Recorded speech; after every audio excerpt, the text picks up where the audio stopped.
Siguro Besa, noong unang panahon, may isang batang lalaki sa Suriname na nakita sa labas ng kanyang komunidad bilang isang salamangkero na may pulang patpat. Inakala ng mga tao na maaari siyang lumipad sa itaas ng mga puno upang bantayan ang lahat at sa makatuwid ay natatakot sa kanya.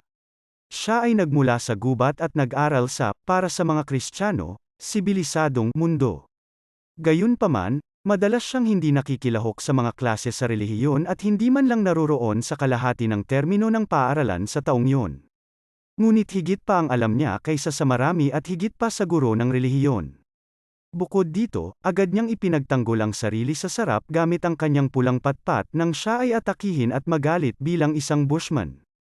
Ganito nabuo ang palayaw niyang salamangkero sa kanyang pulang patpat.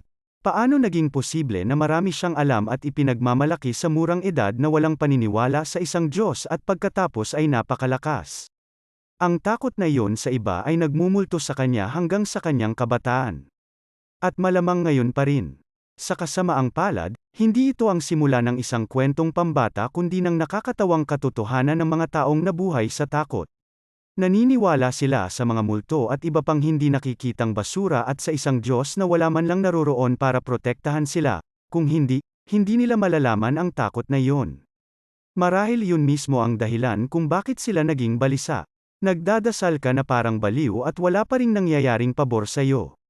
Mabuti. Ang Pencak Silat ay isang doktrina ng pagtatanggol na binuo ilang siglo na ang nakaraan sa saradong mundo ng Vishnu Society. Ngunit doon sa malayong Netherlands na iyon, ang pangalan ay biglang inabuso at pinagsamantalahan ng mga Indonesian na naninirahan doon at ginawa itong isang martial art na kanilang binuo sa kanilang likod bahay at kung saan sila ay nagdagdag ng mga masasayang galaw. Para lang makahuli ng magandang pera. Ang batang nagtapos ay pumunta sa Majino na maliit na bansa bilang isang guru Besar at inaasahan na makakahanap ng tulong doon kung hihilingin niya ito. Nakasanayan na rin niya yon. Nagtutulungan ang mga tao, tama ba? Nais niyang linisin at tiyakin ang pangalang Pencak Silat at isalin at itala ang mga aklat ng lontar ng kanyang lipunan. Bukod dito, nais niyang ipakilala ang Vishnu Society sa buong mundo. Siyempre, inabuso siya ng walang takip mata ng mga taong nagsasabing nasa puso nila ang pinakamabuting interes niya dahil napunta siya sa isang mapagkunwari na mundo, kung saan inalagaan ng mga tao ang kanilang sarili muna at kung saan hindi siya mahalaga. Dito ay muling naging malinaw na ang mga tao, anuman ang kanilang lahi, edad, o nasyonalidad, ay may pagkakatulad ng kasakiman. Ang Guru Besar ay literal at matalinghagang inatake. At nang maitaboy niya ang duwag na pag-atake na ito ng madali, at ang mga umaatake ay natalo lahat at umatras mula sa labanan na lubhang nabugbog, ang kwento ay muling sinabi na siya ay isang mangkukulam, upang pagtakpan ang kanilang sariling kaduwagan. Ang Guru Besar na ito ng Vishnu Society ay hindi isang mangkukulam, ngunit isang taong may laman at dugo. Isang tao na naninindigan para sa kung ano ang paniniwala ng lipunan. Tayo ay nilikha mula sa kalikasan at hindi mula sa isang imbentong Diyos. Kaya naman hindi ito isang relihiyosong lipunan. Bilang mga Vishnuist, nandyan tayo para sa isa't isa anuman ang ranggo, posisyon, relihiyon, paniniwala sa politika, o oryentasyong sexual. Tayong lahat ay tagalupa na dapat mag-ingat sa isa't isa. Itong Guru Besar ay mahigpit ngunit patas. Binabantayan niya ang kanyang mga miyembro at tinitiyak na kung kailangan ng tulong sa anumang anyo, makakarating ito sa taong humihiling ng tulong. Ang gusto lang niya sa iyo ay unconditionally ready ka din para sa iba. Ngunit kung isa ka ng mahilig tumulong sa iba, ginagawa mo na yon. At saka, kailangan mo munang alagaan ang sarili mong pamilya bago ka makapagbigay.